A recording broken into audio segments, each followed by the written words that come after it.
Everybody, I'm Howard Tiersky. Good morning, everybody. I'm Howard Tiersky, and welcome once again to the Winning Digital Customer Show. Today, we are going to talk about personal branding. Now, you might think that's a little off topic for a show about digital transformation, but actually, I'm going to explain to you why it is not.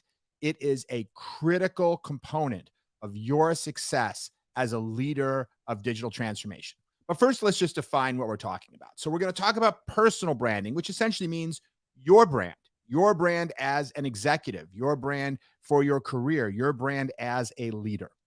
But let's just take a brief step back and clarify, what does that really mean? Because that might seem a little incongruous when we think about a brand. I mean, after all, normally we think about brands like for companies. That's kind of the classic use of the idea of a brand. So first of all, let's be clear. What the heck is a brand before we get into a personal brand?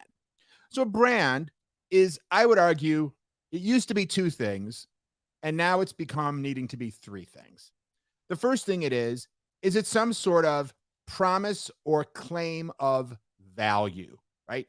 If I buy Rolex, it's the highest quality, most accurate, most highly crafted watch in the world. If I buy a Porsche, it's going to be speed, performance, right? Whatever it is, right? Be specific. If I go to Whole Foods, I'm getting organic, good for you, nutritious foods, not filled with chemicals. So the first component of a brand is, what is that brand sort of delivering to you? That's the first thing, what I'm calling the claim of value. And I call it a claim. And traditionally, the idea of brand promise is used, but I like to call it a brand claim for a reason I'm going to talk about in a moment. But it's a similar idea. The second component is what I would say personality, right? You've got the claim of value or the promise of value, and then you've got the personality.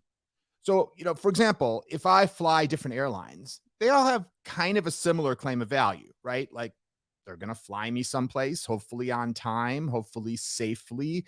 This is pretty consistent across the different airlines. And yet they have different personalities. Southwest has a very different personality than, say, does Delta. Air Emirates has yet a different personality. And so Virgin Atlantic has yet another personality, if you're familiar with any of these airlines. One is more fun. One is a little bit more sort of stuffy and prestigious, and some don't really have a lot of personality. But you see that as the second thing, and it's separate and distinct from their claim of value. You can have a similar claim of value, but have a very different personality. And those are the two components that classically make up at least my definition of brand. Of course, you could read 50 books on branding and get 50 different angles on this. But anyway, that's Howard's version.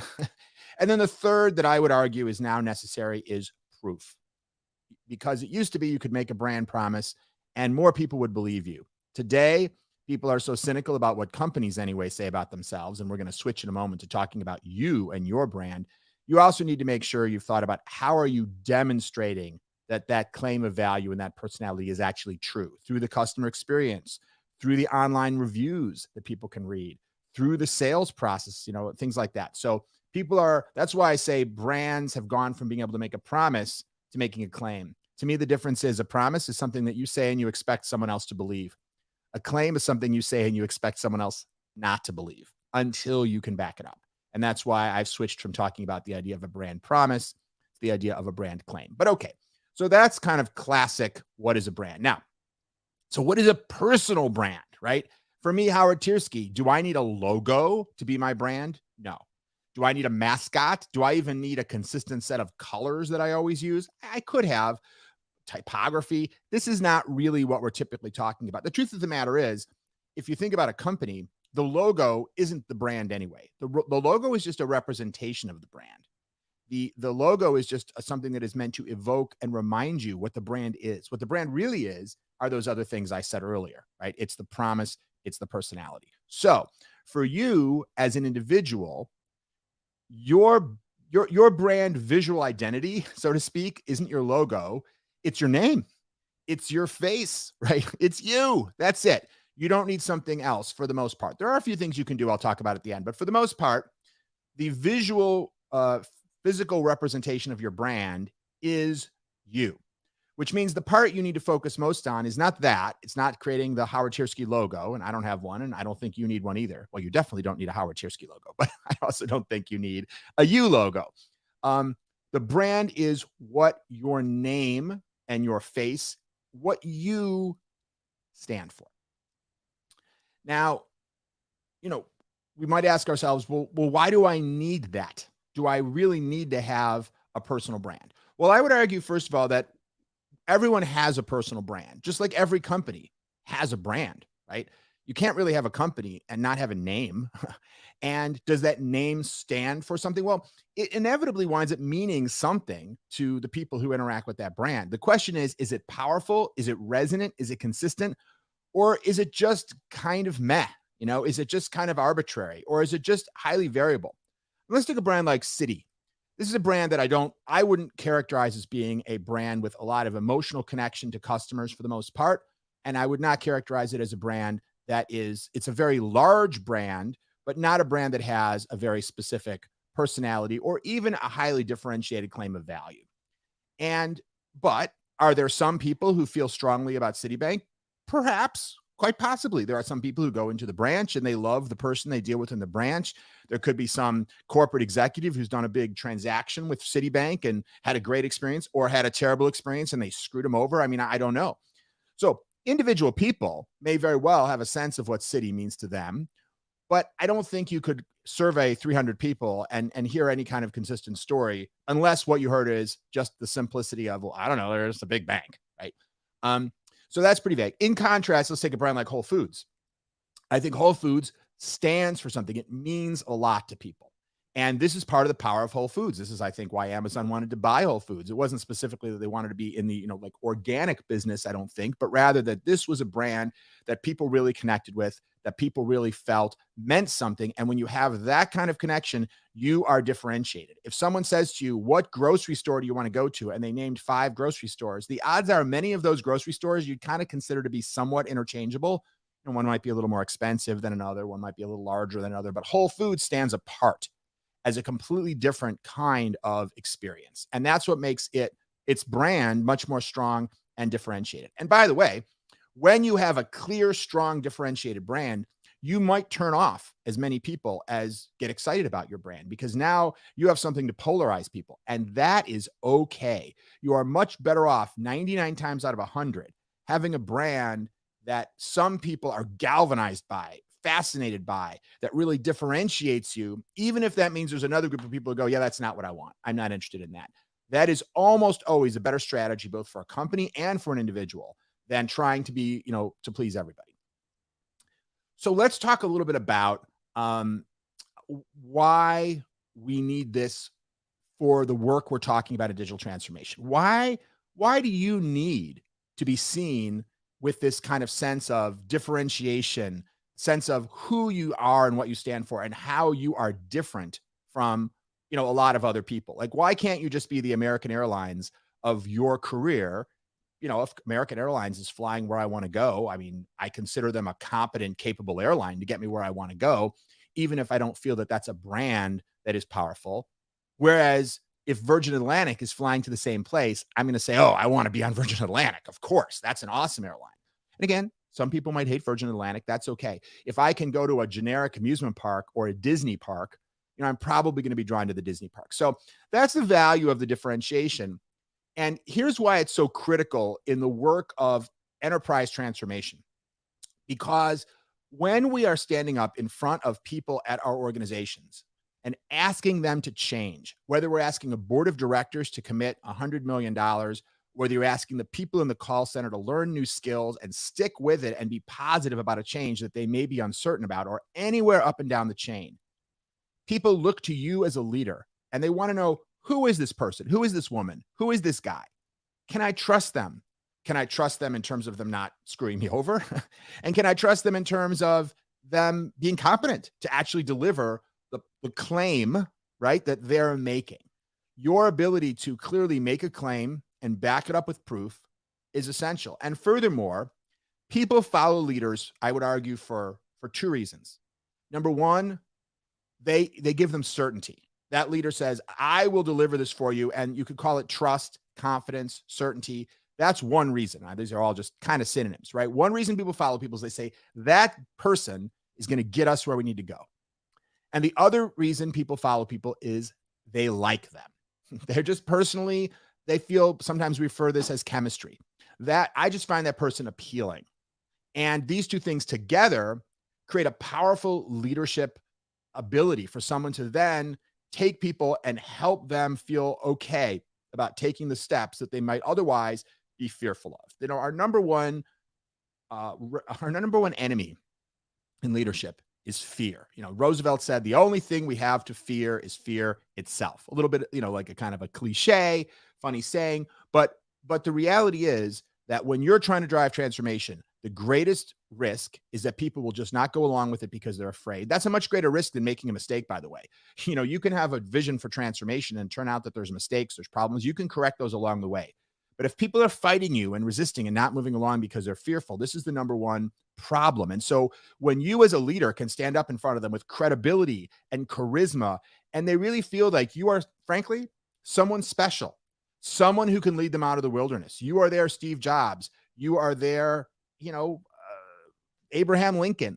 And I don't mean to make, scarily lofty comparisons, but people yearn for leadership that they really can believe in and follow. And so this is why, while I believe having a personal brand is valuable, no matter what you do, if you're an administrative assistant, I think having a personal brand will really be valuable to you, but especially important if you're a leader, and especially important if you're a leader during times of transformation where you need even more trust equity that you're leading, because you're not asking them to just do the normal stuff. You're not asking them to just try to improve their performance a little or accept some little incremental adjustments, but you are asking them to believe in a change and that may be of great scale, and change is almost always scary.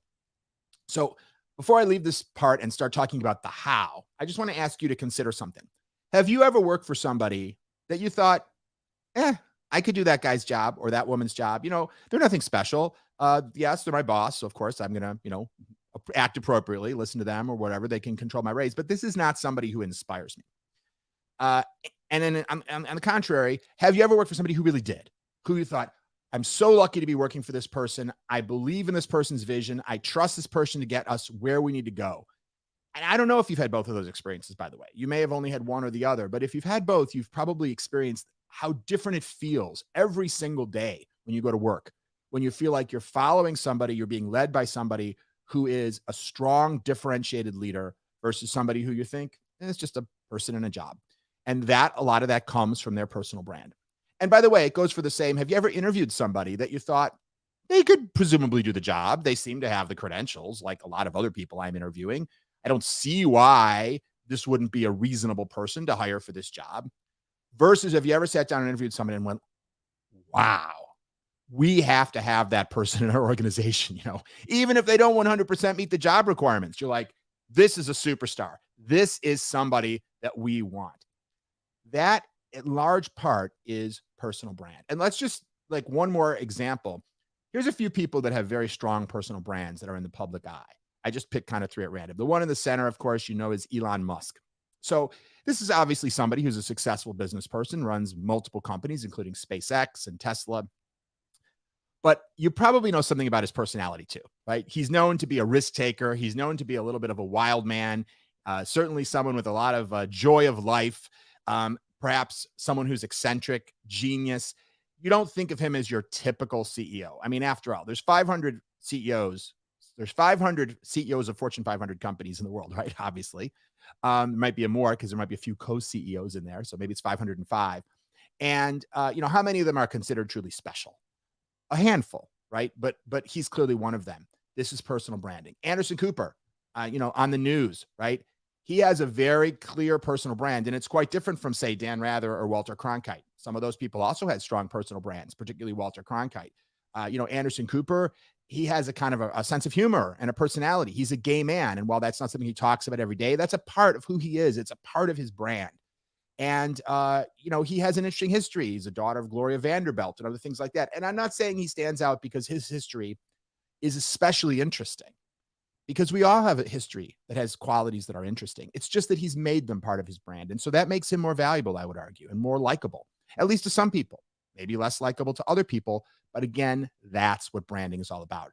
And then Dr. Drew, you might remember Dr. Drew, sex therapist on television. Again, somebody who has a strong brand, not only a lot of knowledge and competence around his field, but somebody who's caring, somebody who's very, very smart, educated, knowledgeable.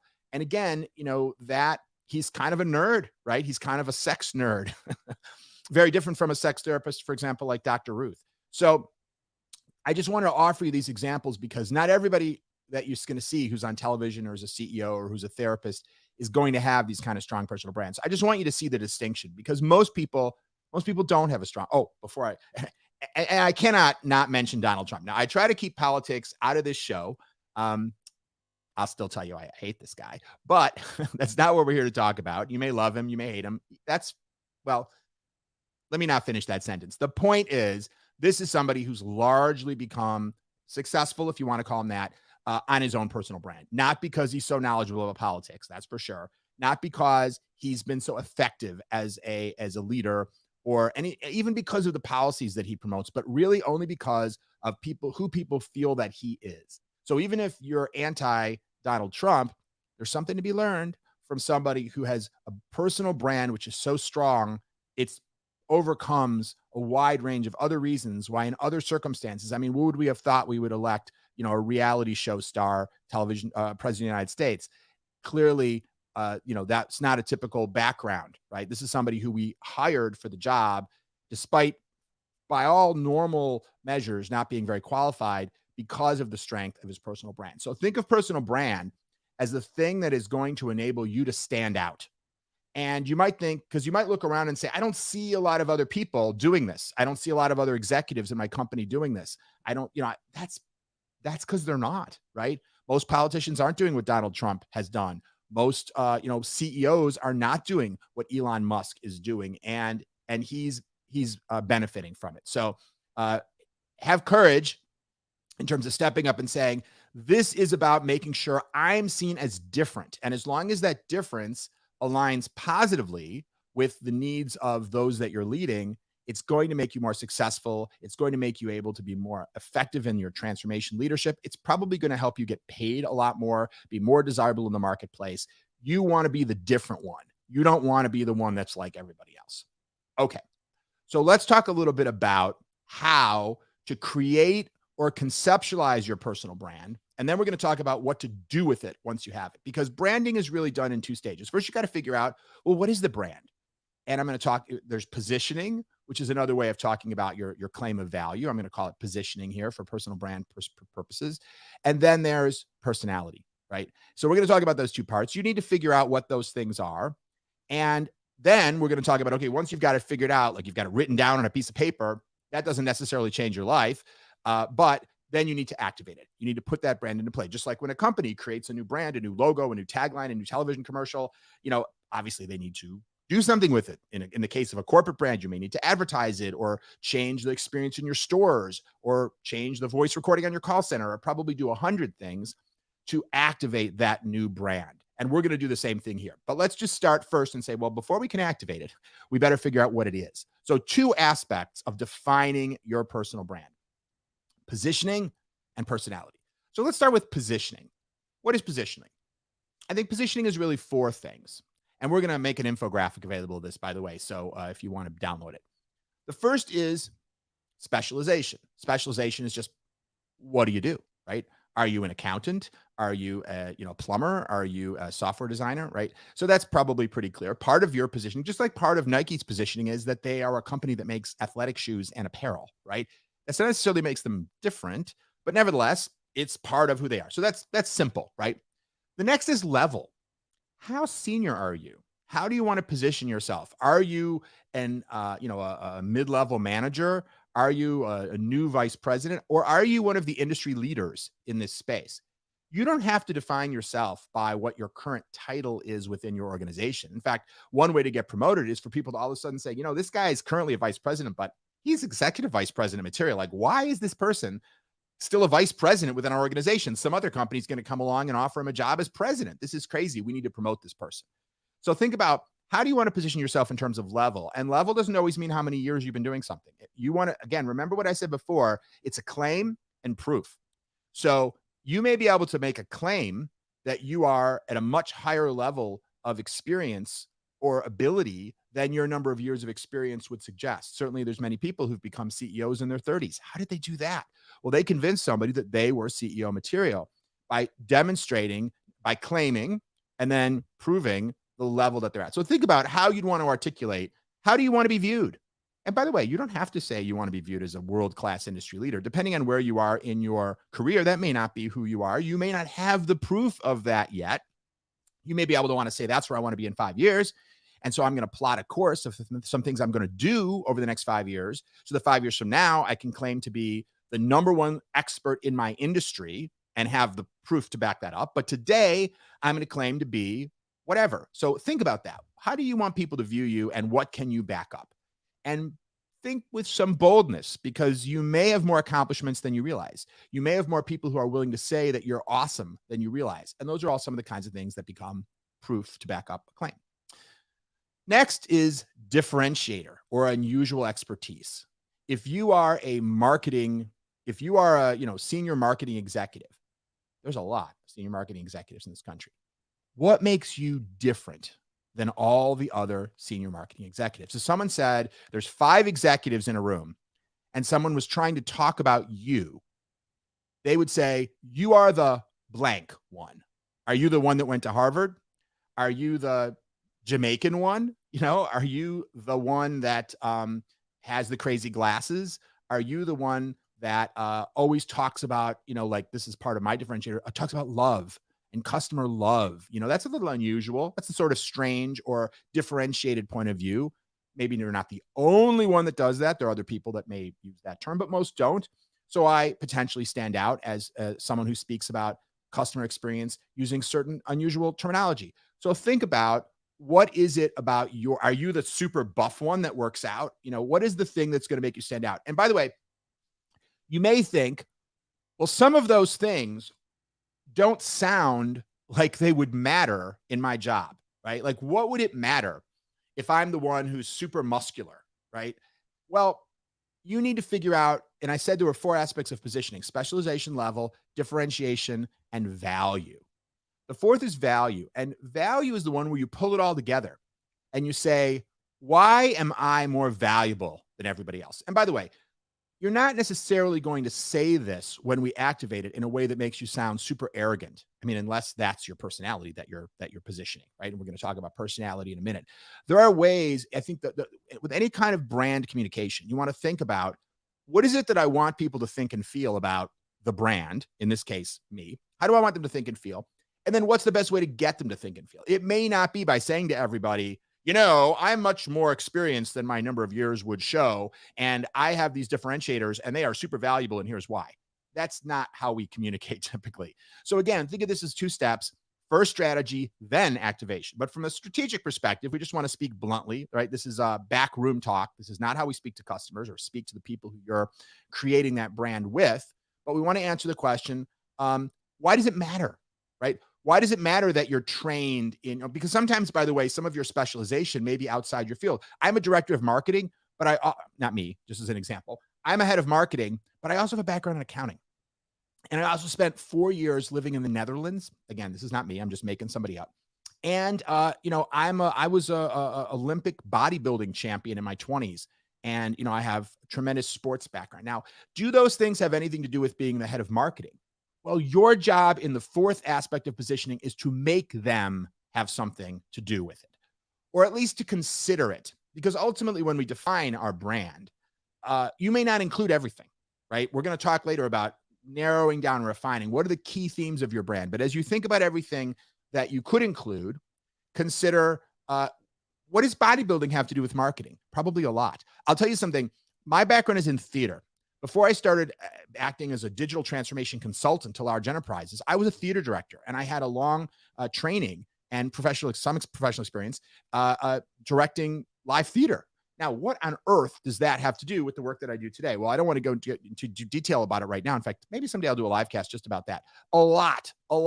Training in the theater, I learned how to tell story. I learned how to work with creative people. I learned how to bring technology and creativity together, and on and on and on. There are many things that I would say to someone how my experience in theater was tremendous background. I've never lived in a foreign country, but I'm sure if you did, that could be a key part of a differentiator. So think about, what are the aspects Sorry, I'm sweating so much. My air conditioning is not working in this part of my house today. Anyway, what are the things that make you different? So think about that. And then you need to pull that into a story. So it's not just like a bunch of random things about you, but what is the reason why those should matter to someone who wants an amazing marketing director or chief information officer? Or if you're speaking to people as a leader, the head of transformation, and you talk about your experience as a bodybuilder and how you needed to be able to bench press 500 pounds or whatever. Apologize, I don't know what the right number there is. And how you worked at it and how you set a goal. And that becomes an inspirational story. And it proves you have the grit of what it takes to accomplish something like that. And you could pick almost anything. I've just picked a few arbitrary examples. I'm not saying, don't think, oh no, I was never a professional bodybuilder and I've never lived in a foreign country. This isn't going to work for me. No, no, no. Think about what you have. I'm an avid scuba diver. I've spent more than 2 weeks of my life living underwater. Does that affect the work that I do today? I'm not sure, but I'd have to think about it. And if I can't find a connection, fine, I'll pick something else. I have 5 children. I talk about that a lot. Now, again, what does that have to do with the work that I do? Well, many things. For one thing, I have a kind of a little focus group in my house. My kids are 19 all the way down to 8. I get to see how the next generation of digital consumers is interacting and behaving with technology every single day. So if I'm working with a client, advising them on how to plan for the future, they know that that's one thing about me is that I'm constantly getting to observe and I constantly bring stories about my kids. If you read my book, Winning Digital Customers, there are a lot of stories about my kids. In fact, I had to double check in the final manuscript that was at least one story about every single one of my kids. I had this horrible fear after we edited it that somehow there was going to be like one kid that didn't have any stories and another kid that had 3 stories, and that would be like years of therapy and everything. But no, there's at least one story about every one of my kids in the book somewhere. Point being, you might be surprised until you go through this process of figuring out how different things about you that you don't think matter have the opportunity instead to make you unique and different.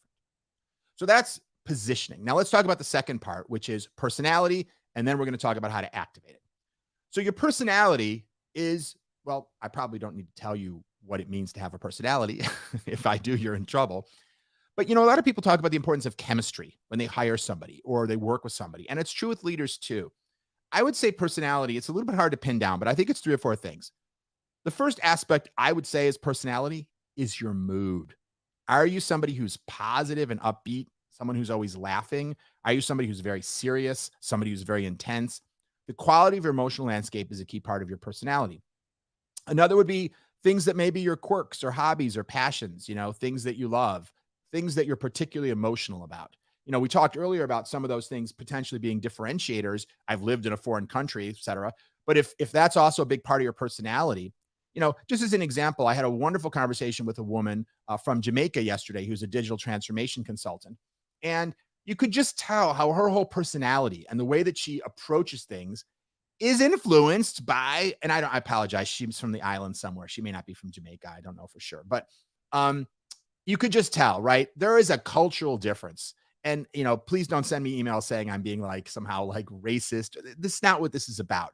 It's about saying that someone who, and by the way, it's not true of everybody who comes from a particular place ever, but someone who's German has probably got a different personality than someone who's Jamaican. I'm just sorry. It's just true. And of course, there are outliers in that.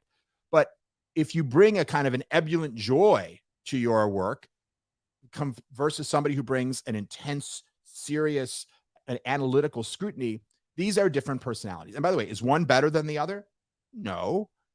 For any one job, is one better than the other?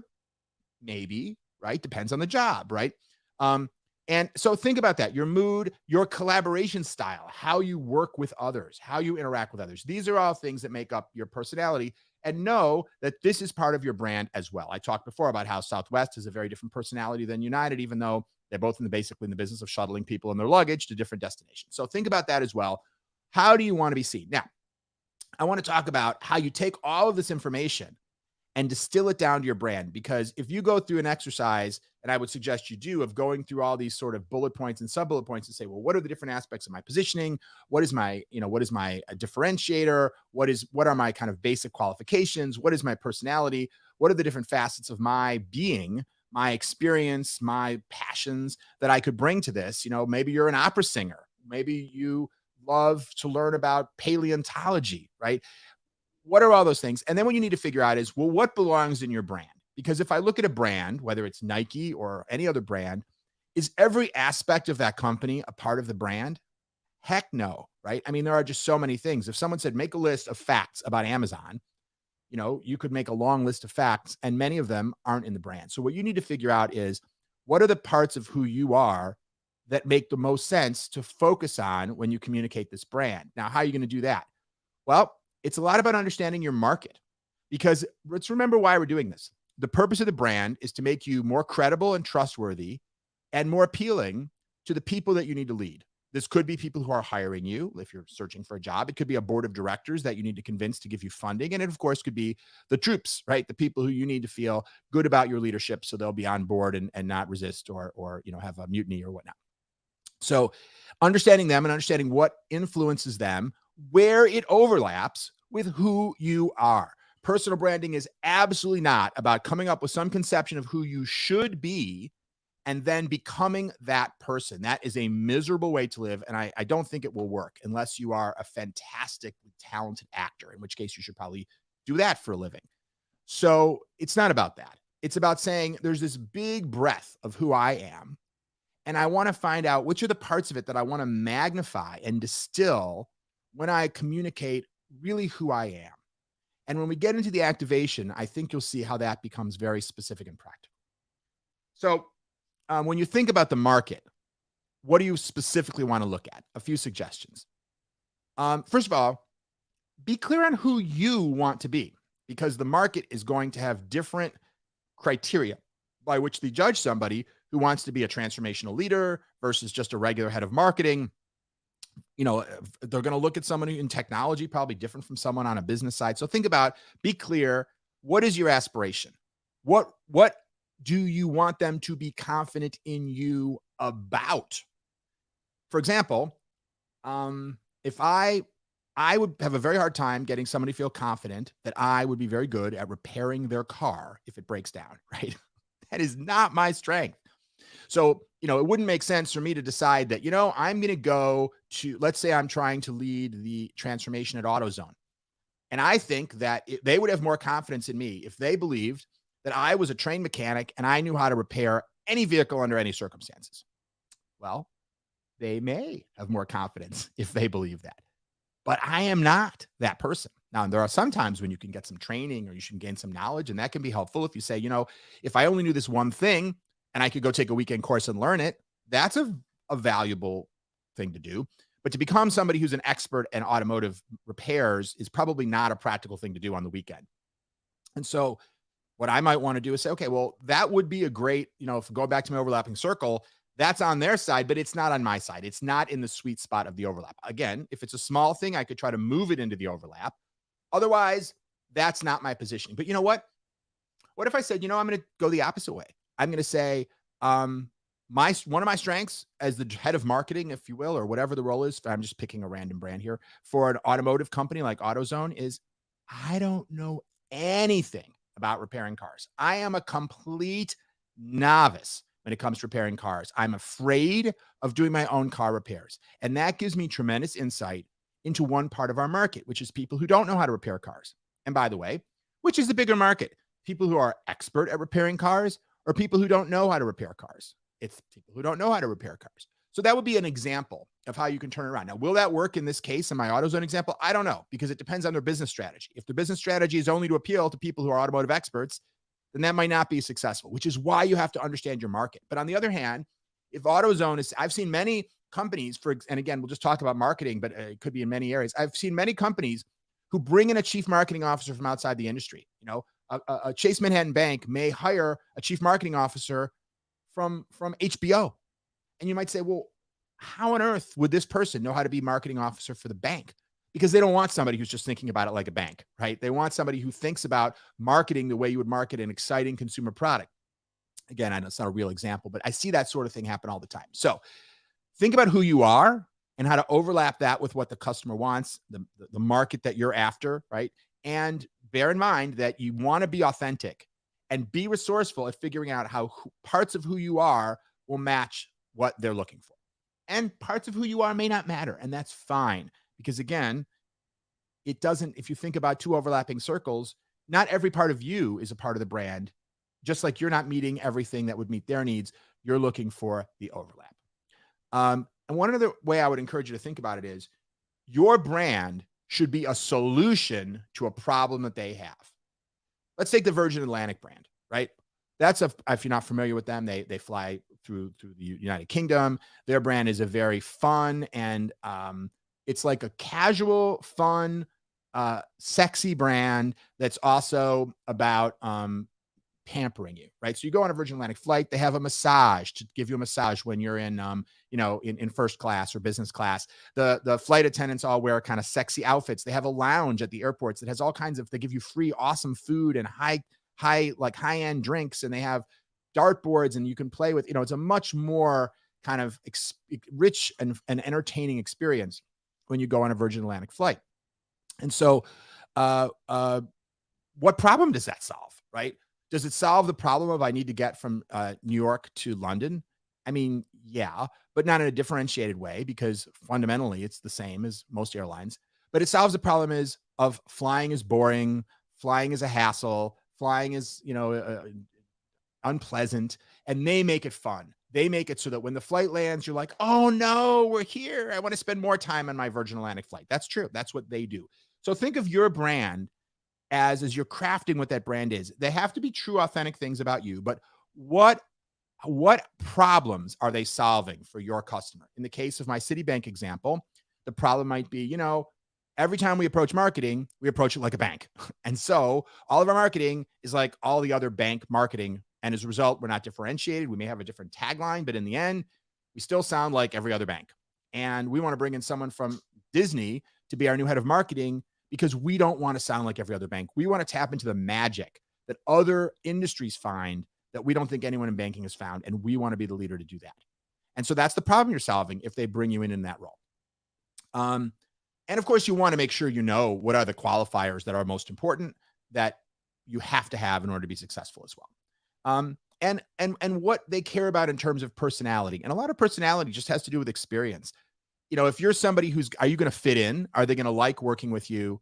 Or are you going to be like kind of oil and water? And there are times when people like having somebody who's very different because it's kind of fun and interesting. And there are times when somebody who's different just clashes and it doesn't work out. So it's a nuanced thing. And I can't tell you exactly how to handle it, but that's partly what you want to try to understand. And by the way, in the end, if you get it wrong, you can always tweak it. You can always adjust it.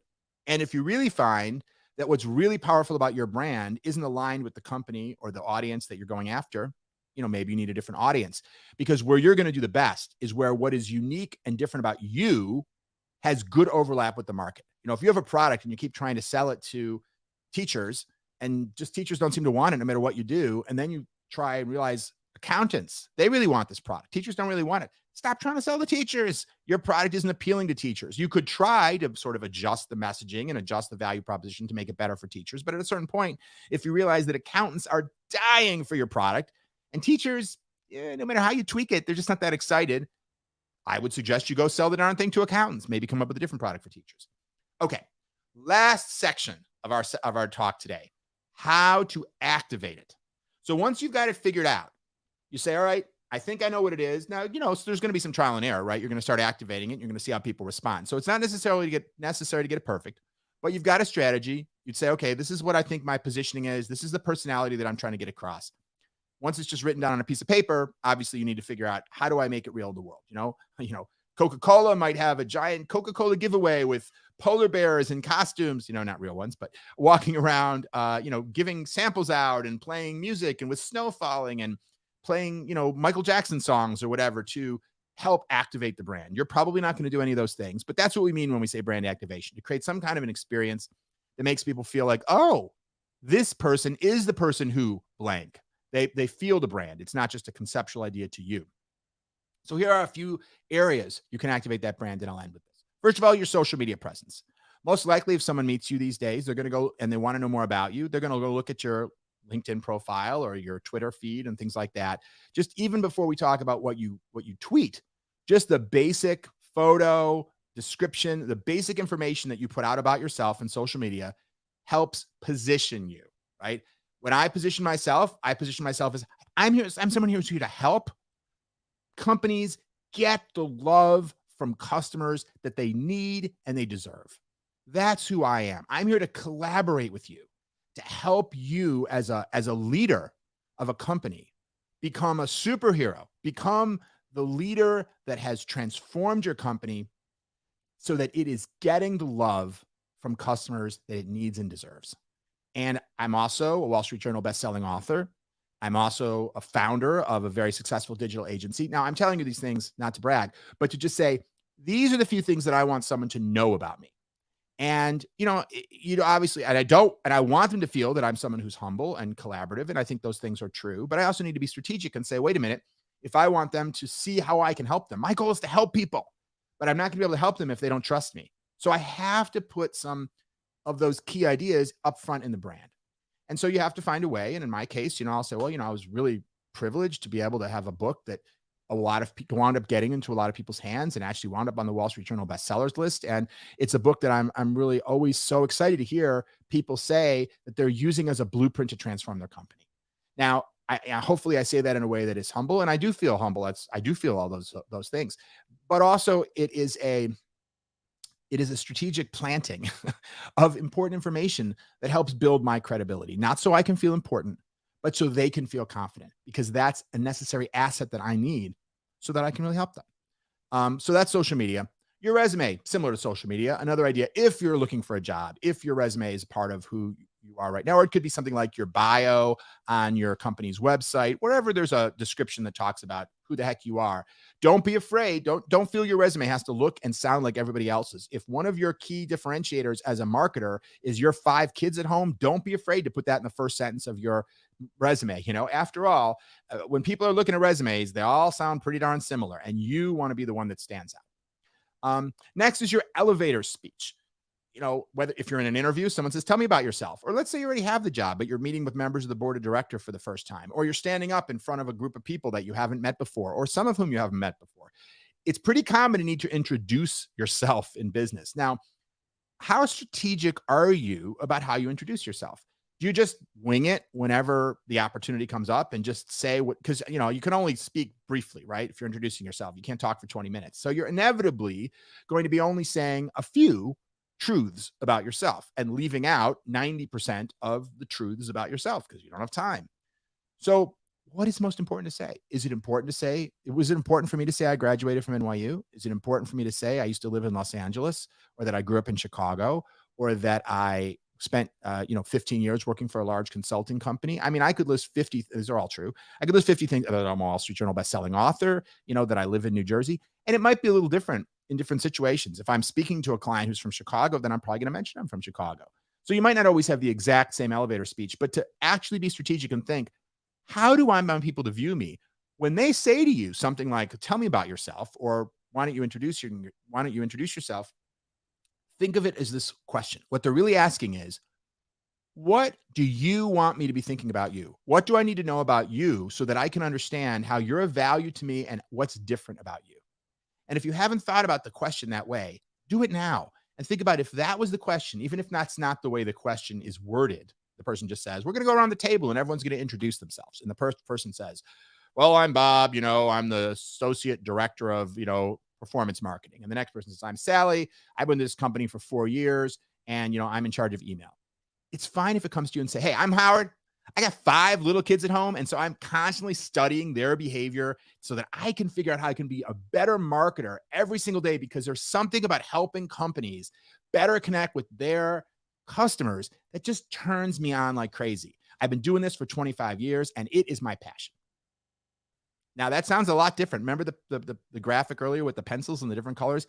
You're standing out. And by the way, don't be surprised if you do that. The next person doesn't say, well, I'm Joe and I'm from, accounting. They're probably going to be inspired by that. And they're probably going to be more rich in their descriptions, but you'll be able to do it probably better because you'll have prepared and you'll have thought about what specifically should I be saying to have the right impact so that when people walk out of the room, they're talking about you and they're impressed by you, not because you want to feel important. Now, by the way, it feels good to feel important. So there's nothing wrong with enjoying that. But to me, as I think about helping leaders with personal branding, it's about effectiveness. And if there's a side product that people think you're impressive, that's great. That's wonderful. But to me, To me, it's not important. Um, what I care about is what I accomplish. What I care about is how I feel about myself. And how I feel about myself has a lot to do with what I'm able to get done.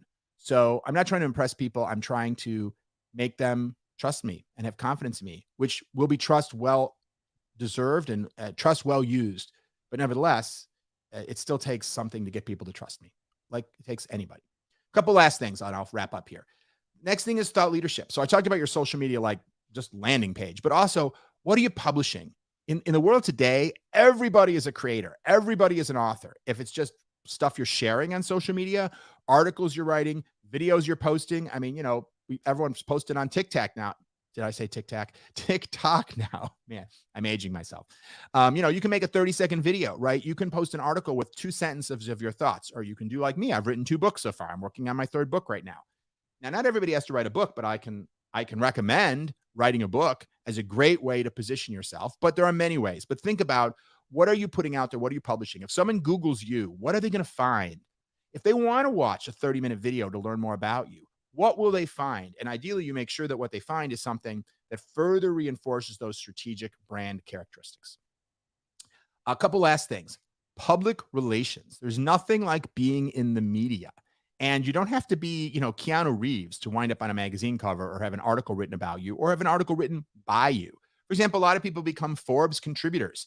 I was a contributor for CIO Magazine for a while. Write articles there, get your name out there. It helps build your credibility. I'll tell you a quick story. When I was at Ernst & Young many, many years ago, there was an executive there by the name of John Peets. If you're watching, hey, John. John was a great guy. And at one point, he was put in charge of the intranet site for Ernst & Young, which might not sound like the world's sexiest assignment. And one thing he did, he renamed it the Knowledge Web.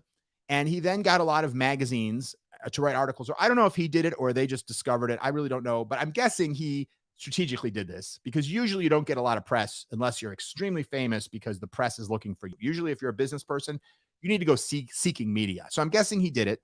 And he wound up with a lot of magazine articles written about how innovative what he was doing at Ernst & Young was. And man, it sure helped his personal credibility within the company. When he went back to get more budget to expand what he was doing, to help the people working at Ernst & Young to have better tools, he had more credibility because he had that external validation. A few final things, 2 final things. Your attire.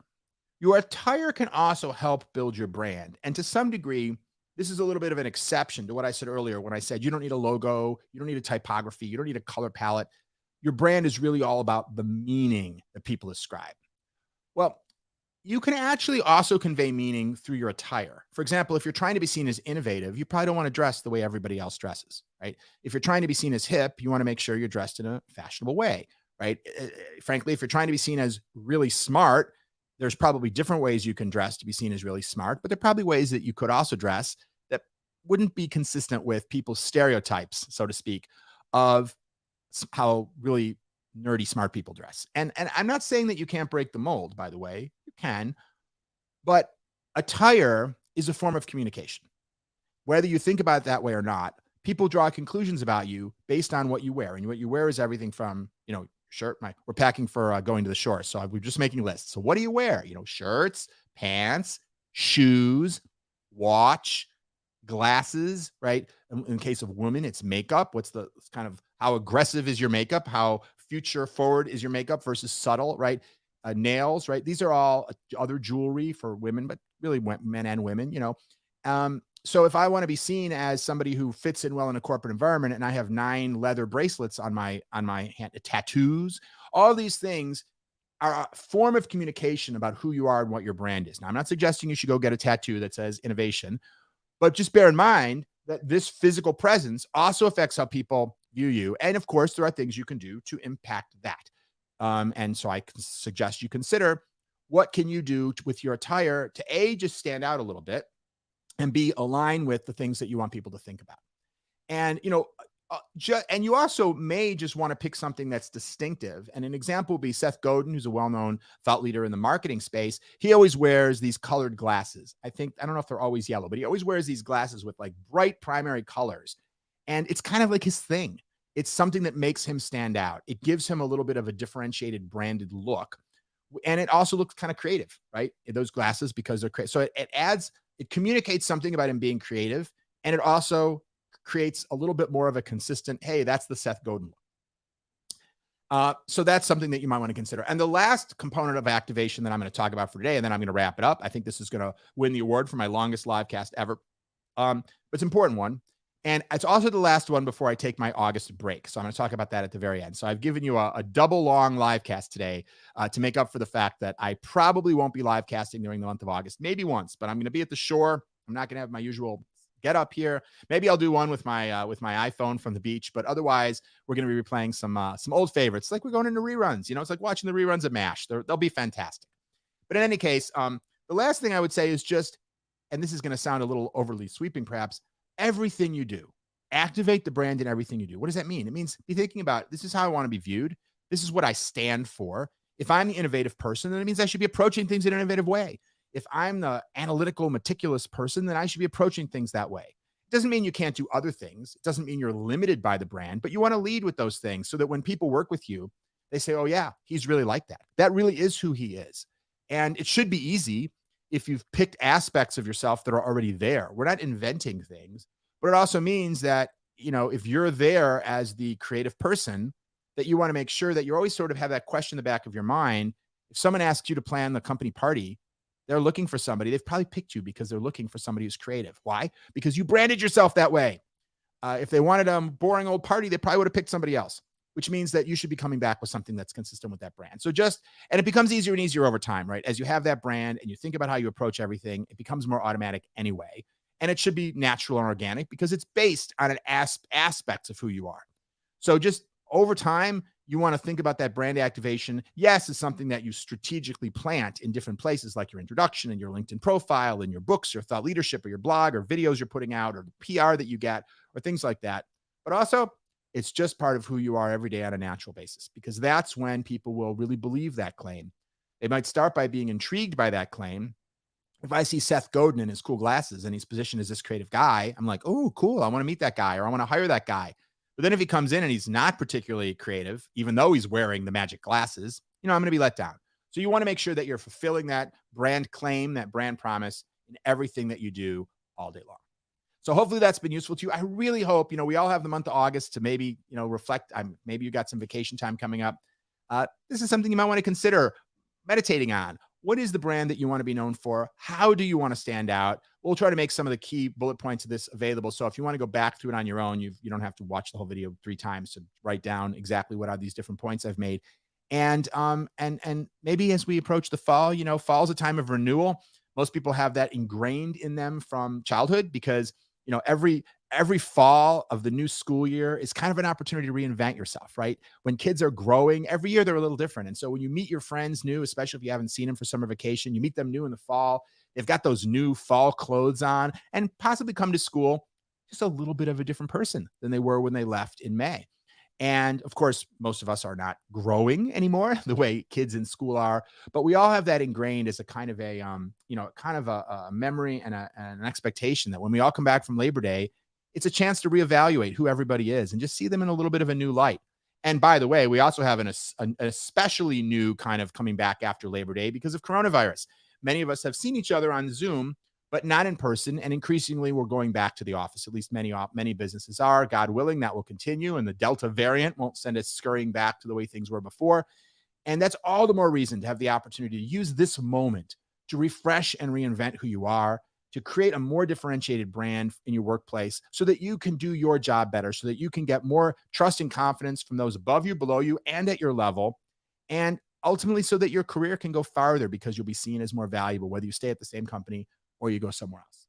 So hopefully you found this valuable. Thanks for watching and listening, particularly since we went pretty long. As I mentioned, you won't hear too much from me during the month of August. I'm planning on spending a lot of time relaxing on the beach, probably taking notes about things I'm going to tell you guys in the fall.